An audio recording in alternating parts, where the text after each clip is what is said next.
अगर आप इस 20 किलो के सोने को बाहर निकाल सकते हो तो ये सोना आपका, कैसे बताता हूँ। क्या आपको फ्री में रीबॉक के महंगे जूते चाहिए? एक ऐसा पत्थर जो ग्रेविटी को नहीं मानता, एक ऐसा रियल लाइफ हीरो जो अपरिचित मूवी के हीरो की तरह लोगों को सजा देता है। इंटरेस्टिंग फैक्ट्स और किस्से कहानियों को जानने के लिए, सुनने के लिए देखते रहिए वीडियो लास्ट तक। फैक्ट नंबर 11, ये वीडियो है टर्की के इस्तांबुल का। वहाँ पे गोल्ड इंडस्ट्री को प्रमोट करने के लिए ये चैलेंज रखा गया, ये कॉम्पिटिशन रखा गया। इसमें होता ही है कि जो भी इंसान इस गोल्ड के पीस को बाहर निकाल लेगा सक्सेसफुली, उसका ये गोल्ड हो जाएगा। दुनिया में बहुत ही कम इंसान हैं जो ये चीज कर पाए हैं, क्योंकि ये करने के लिए आपके पास दो चीजें होनी चाहिए। पहला कि आपका हाथ छोटा होना चाहिए, दूसरा आपके हाथ में दम होनी चाहिए। क्या आप इस सोने के पीस को बाहर निकाल पाओगे? कमेंट्स में बताना। फैक्ट नंबर 10, आज से 30 साल पहले 90 के दशक में जब केवल टेलीफोन हुआ करते थे, मोबाइल फोन नहीं होते थे, तब उस समय प्रॉब्लम होती थी लोगों को फोन उठाने में कि उन्हें बहुत देर तक अगर बात करनी होती थी तो ऐसे कंधे से टेलीफोन को दबाकर रखना पड़ता था, जो कि लंबे समय तक कर पाना मुश्किल था।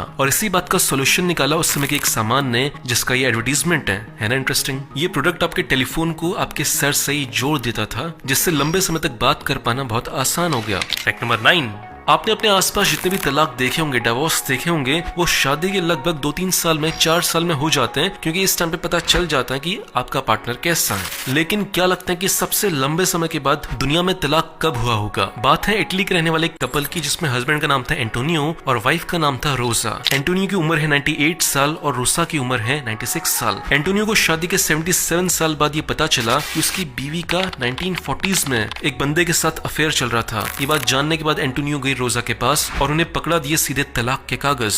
आपको क्या लगता है, शादी के इतने साल के बाद क्या तलाक लेना सही था, या फिर एंटोनियो को माफ कर देना चाहिए था रोसा को? फैक्ट नंबर 8, ये वीडियो जो आप देख रहे हैं ये है स्वीडन का। वहाँ पे रीबॉक कंपनी ने एक बहुत ही इंटरेस्टिंग मार्केटिंग कैंपेन चलाया जो बहुत पॉपुलर हुआ। इस कैंपेन में हुआ ये कि उन्होंने रोड के बगल में एक बूथ लगा दिया जो ये मेजर करता है कि कितनी स्पीड से लोग भाग रहे हैं, और अगर इस बूथ के सामने आप 17 किलोमीटर प्रति घंटा से ज्यादा स्पीड से दौड़ पाओगे तो आपको मिलते हैं रीबॉक के शूज, वो भी बिल्कुल फ्री। फैक्ट नंबर 7, इंग्लैंड में एक बार बहुत ही अजीब सा कोइंसिडेंस हुआ। इंग्लैंड के एक हॉस्पिटल में एक बंदा भर्ती हुआ जिसका नाम था ग्रैंट वोल्फोर्ड, और इसमें अजीब बात ये थी कि उसके बगल में जो बंदा बैठा था उसका नाम भी ग्रैंट वोल्फोर्ड था। अब इसमें और इंटरेस्टिंग बात ये है कि पूरे के पूरे शहर में केवल ये दो ही इंसान थे जिनका ये सेम नाम था। तो ये कितना अजीब सा इत्तेफाक है कि पूरे शहर में दो लोग हैं जिनका सेम नाम है, और किसी का भी ये नाम नहीं है पूरे शहर में, और वो दो लोग एक साथ भर्ती होते हैं हॉस्पिटल में। फैक्ट नंबर 6, जब इंडिया ने पाकिस्तान के ऊपर सर्जिकल स्ट्राइक की थी तो एक बहुत ही इंटरेस्टिंग चीज का यूज किया गया था। जब इंडियन आर्मी पाकिस्तान के अंदर घुसी थी तो पाकिस्तानी आर्मी के साथ जो शिकारी कुत्ते रहते थे उन्हें डराना बहुत इंपॉर्टेंट था, और उन्हें डराने के लिए इंडियन आर्मी ले गई थी तेंदुए का पेशाब। तो इस पर फैक्ट ये है कि जब भी कुत्ते को ये महसूस होता है कि आसपास तेंदुआ घूम रहा है तो वो कहीं जाकर छुप जाता है और बिल्कुल भी आवाज नहीं करता। तो इंडियन आर्मी जैसे ही पाकिस्तान के ऊपर हमला करने वाली थी उससे पहले उसने आसपास पूरे एरिया में तेंदुए के पेशाब को फैला दिया था, ताकि कुत्ते बिल्कुल शांत रहें और कहीं भौंक कर ये ना बता दें कि इंडियन आर्मी के सोल्जर्स आ रहे हैं। फैक्ट नंबर 5,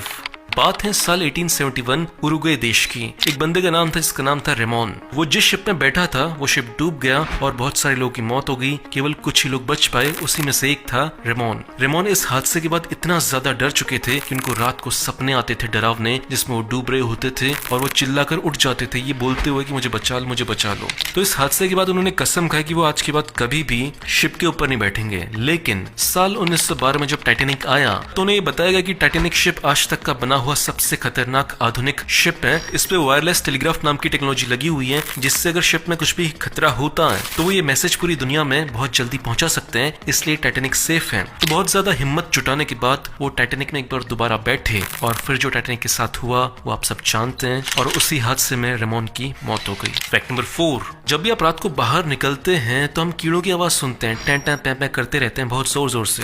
वो आवाजें असल में होती क्या है? दो कारणों से वो आवाजें की जाती है। पहला कारण है कि मेल या फीमेल अपने पार्टनर को सेक्स के लिए आकर्षित कर रहा है। दूसरा कारण है कि सेक्स करते समय जो आवाज आती है वही आवाज आपको सुनाई देती है। तो दोनों के दोनों कारण ठरक से रिलेटेड है, और हमें लगता था कि केवल इंसान ही ठरकी होते हैं, यहाँ कीड़ों ने आतंक मचा रखा है। फैक्ट नंबर 3, जर्मनी देश में आज से 500-600 साल पहले बहुत ही इंटरेस्टिंग चीज होती थी कि जब भी हस्बैंड और वाइफ के बीच में लड़ाई हो जाती थी और वो कोर्ट में जाते थे तो कोर्ट उनसे बोलता था कि आप एक्चुअली में लड़ाई लड़ो, ये देखने के लिए कि कौन जीतता है। बहुत बढ़िया। और इस लड़ाई के रूल्स बहुत इंटरेस्टिंग होते थे देखो जो मर्द होता है वो फिजिकली लड़कियों से ज्यादा पावरफुल होता है, और इसी बात को बैलेंस करने के लिए जो मर्द होता था वो एक गड्ढे के अंदर जाता था और उसके एक हाथ को बांध दिया जाता था, और वहीं जो लड़की है वो फ्रीली कहीं भी घूम सकती थी और उसके हाथ में एक पत्थर से भरा हुआ थैला होता था जिससे वो अपने हस्बैंड को मार सकती थी। अब आप बताओ कि इस कॉम्पिटिशन में लड़का जीतेगा या लड़की जीतेगी? कमेंट्स में बताना। फैक्ट नंबर 2, कनाडा में एक ऐसा पत्थर है जिस पर साइंटिस्ट बहुत समय से रिसर्च कर रहे हैं, लेकिन अभी भी ये पता नहीं लगा पाए कि ये पत्थर खड़ा कैसे है, ग्रेविटी की वजह से ये गिर क्यों नहीं रहा।